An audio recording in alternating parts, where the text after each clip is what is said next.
This video is going to walk you through some of the basics of the free online image editor called Pic Monkey. Now, Pic Monkey has a lot of features that allow your creative juices to flow. It's a web-based image editor, so there's nothing to download and install, which also means that it doesn't matter what your operating system is. So long as you have access to a web browser, you can use Pic Monkey. So head on over to picmonkey.com and you can choose at this point if you want to edit a photo or if you want to create a collage. And there is also a paid version or an upgrade version, which I think is like $4 a month or $5 a month or $30 a year. And this just adds some additional flexibility and some features to your editing fun. But first off, we're going to try the edit a photo. So I'm going to go ahead and grab an image off of my computer, drag it over here and drop it in there. And over here on the left, you have the features that you can work with to enhance your image. To begin with, up here in the top of this, you've got your basic edits where you can either auto adjust, crop, rotate, adjust the exposure, adjust some colors, sharpen, and even resize. And next you've got some effects, and over here in the lower right corner of some of these effects you'll see this little crown. That means it's only available to the premium users. But as you can see though, there's plenty of these other ones in here that are available for everybody, free and premium. And then if you do have people in your image and not just objects, then this touch-up feature will work pretty good. And you can also add text, and there's a ton of free fonts in here available for you.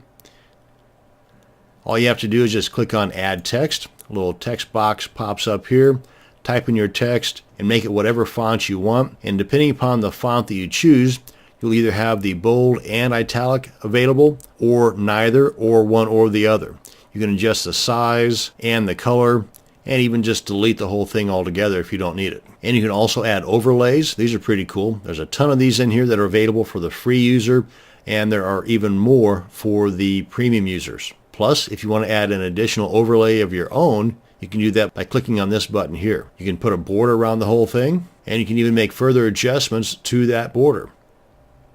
Adjusting the color of the interior to maybe better match the image that you have in there, and or the surroundings of where that image is going to end up, maybe on one of your blog posts. And you've got these textures. Again, depending upon what you're looking to have this image show will depend on if you're going to be using any of these textures and which one. And then for a little more fun, you've got these themes you can work with. So if you wanted to add a more vampire-esque look to the people in your image, you've got that option. More of the zombie look, you've got that option. So you can see for a free image editor, there's a lot of stuff you can work with here. And once you have your image set the way that you want, you can save it. You can share it on several different social networks, from Facebook to Tumblr and Pinterest and Twitter, and even email it. You can put in a little comment here below the image before you send it out, and then click on do it. But I'm going to go ahead and cancel. And if you do happen to make a mistake in here, you can just click the undo button. And when you're ready to save it, you just click on the save, give it a name, decide on what format you want to save it in, and you can choose from PNG or JPG. And if you want to change the dimensions, then you can do that right here. Just click on that, make the adjustments you want. And then down here under saving it, by default, you're saving it to your computer. But you also have the option of saving it to your Dropbox account. And that's it. That's how easy it is to use the photo or image editor in Pic Monkey. That's going to bring us to the end of this video. Thank you very much for watching, and you have a great day.